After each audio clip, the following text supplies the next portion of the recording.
We're going to talk to Dr. Karin Wandrei, who's Executive Director, Mendocino County Youth Project. And she's done some research here that is very, very unique and came up with some unique findings. The only research I know like this, and I want you to take this into account when you consider, because the issue is not going away. It'll be back next election over and over again. And it's a spin on the marijuana issue. Something that no one ever talks about is the effect of marijuana on the communities that grow it for you. Now, you don't have to go very far in your thinking to understand the effect, say, on Mexico of America's drug habit, right? Or think coal mining. We use coal in this country. Think of its effect on the local communities, fishing, logging, etc.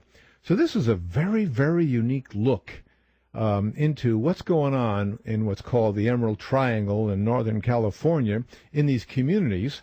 And this has to be taken into account. And things learned there in terms of how to deal with the issue with kids, etc., are lessons to apply to the rest of the world. So, Dr. Wandrei, can I call you Karin? Sure. Okay. All right, where do you want to start? You sent me your PowerPoint presentation of your paper. The first thing I just fell out of my seat was a picture I've always wanted to take myself of all the billboards. Yeah. When you go into a typical town. Tell the audience, and I'm talking about dozen billboards. You go into a small town across America, you see a gas station, you see a motel, but not in the Emerald Triangle. What are some of the things advertised in these billboards? Hydroponic shops, head shops. In Ukiah, California right now, there's 2 billboards actually that advertise a company that does turkey baster bags in lots of 100. And they have an out of the area code to them, and they have big signs saying they come in lots of 100. All of Mendocino County has about 90,000 people. Ukiah has 15,000 people. It's unlikely that very many people are going to need 100 turkey bags over the holidays. What are they advertising? They're obviously advertising to growers to basically be able to package their product.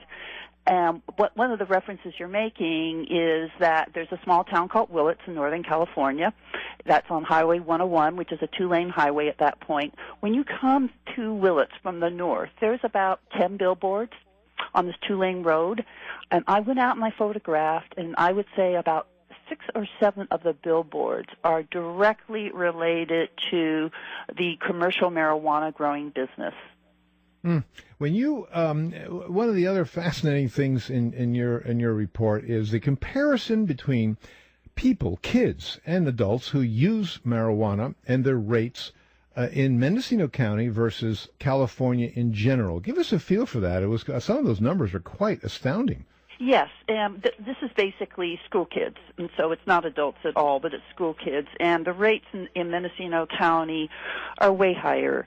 So to give you an example, among kids who are in the 11th grade, in Mendocino County, 54% of them have ever used marijuana any time in their life versus 37% for the rest of California. It's just astounding. And the perceived harm, for example, what I found in reviewing the data that's been collected by the California Department of Education is that across all grade levels, Mendocino County youth are more likely to have ever used marijuana, more likely to have used it in 30 days, more likely to perceive it as less harmful, and see it as easy to obtain. Describe I thought another fascinating part was homes, kids living in homes where the parents are, involved in, quote, the industry. Yes. And the home environment of these kids. Now, that's got to be a tricky deal. But did you find anything in that regard, and also in terms of the kids and their aspirations and their view of life, and what do they want to do with their lives? That whole thing, which is subtle stuff. Yes, and a lot of that isn't because of research, but my agency, the Mendocino County Youth Project, has been around for 37 years in this county providing services for children and youth ages 0 to 21. And substance abuse issues are everywhere in this particular county, and we have certainly seen some changes in the last couple of years. And what we've seen is just some amazing situations. There are a whole lot of ways that people grow, and I don't want to go into the differences between large-scale commercial grows and small grows, but those do make some differences. But, we see young people who aren't in school because the parents don't want them out in the world to let anybody know what they're doing at home. We see kids who live in a house where every single room in the house has been gutted to be a grow room, including their bedroom. There are constant home invasion robberies in this county, very few of which I suspect are actually reported. But in the reported news, people say they're here, they broke into my home to get my marijuana and the thousands and thousands of dollars I have lying around because I'm not going to put that in the bank. So the kids can live in a climate of fear. They may be isolated in that they're only other friends or other families that grow. And some of the things that we see are pretty amazing in terms of the things the kids say and do to us. For example, why should I bother to finish high school? Because I can always get a job trimming bud. And up until this past year, people were getting $25 an hour trimming bud, which is a pretty high wage for here. They don't tend to take the marijuana issue seriously because what they see around them is a norm that promotes using. Use and abuse are so normalized, they just don't see there might be some harm. They often get it from free or trade, sometimes from their own family members. They think it's totally that everybody's using. This is one of my favorites. They see it as an organic, natural weed. And in reality, there's a lot of chemicals that are used in commercial marijuana growing. And they have no awareness at all about the health effects on the adolescent brain. Sometimes parents and grandparents think, oh, well, we used marijuana when I was in high school or college. And what they don't realize is this is about 4 or 5 times the potency.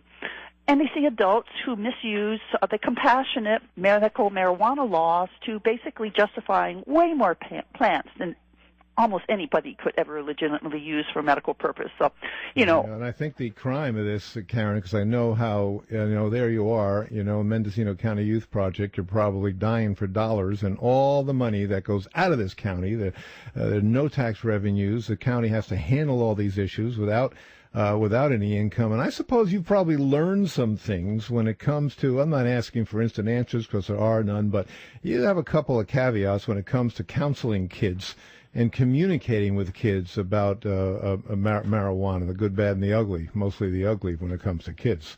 Give us some hints, because I know a lot of people out there struggle with this. Sure. And basically, my major caveat from what we've learned in our work in this particular community, where it's such a charged issue and there's so much social norm supporting it, is, you need to back off of the punitive approaches. You need to basically get youth actively involved, not preaching to them.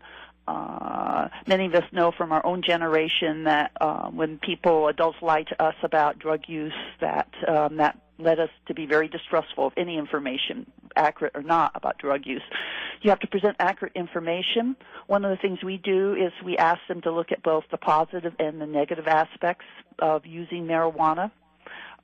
We tend to focus on the commercial growing issue and how that impacts on our community. So, for example, there are many areas of our community where it's not safe to go walking on public lands. And that's a pretty amazing thing to say, and people tend not to believe it until they live here. So we try to tap into their outrage about what does it feel like to you to not be able to go into a national forest and walk because you might encounter a grow where there are people who are armed with guns who might start shooting at you. We say to basically with kids, disentangle. Don't get into the whole argument about adult recreational use or legitimate medical use. I mean, it's a very complicated issues. But basically have respect for youth and just respect their intelligence and know that widespread use or at least experimental use is likely to be there. But the point is to provide a safe context for them to talk to you about their marijuana use and any other kind of drug use without just jumping into, oh, my God. And one of the things we look at in our agency when people come to us and say, oh, my God, my kid's smoking, I'm really worried, we really like to look at, well, what's happening with the rest of their life? Are they? Yeah, that's critical, isn't it? It so contributes to everything. Yes. Karin, we're out of time, and I could go on for hours talking about this. Your insights are really, really worthy. You're offering up your email here for people to get a hold of you if people want to talk to you. You do consult in private practice also, and I'm going to offer that up. So here it is. It's K Wandrei. Now KWANDREI, KWANDREI @gmail.com. And Dr. Wandrei, Karin, I really appreciate your time. I think you've got some people to see a different aspect of this that never came out in the elections. That's politics. All right, thanks again. I'm Dr. Dean Edell.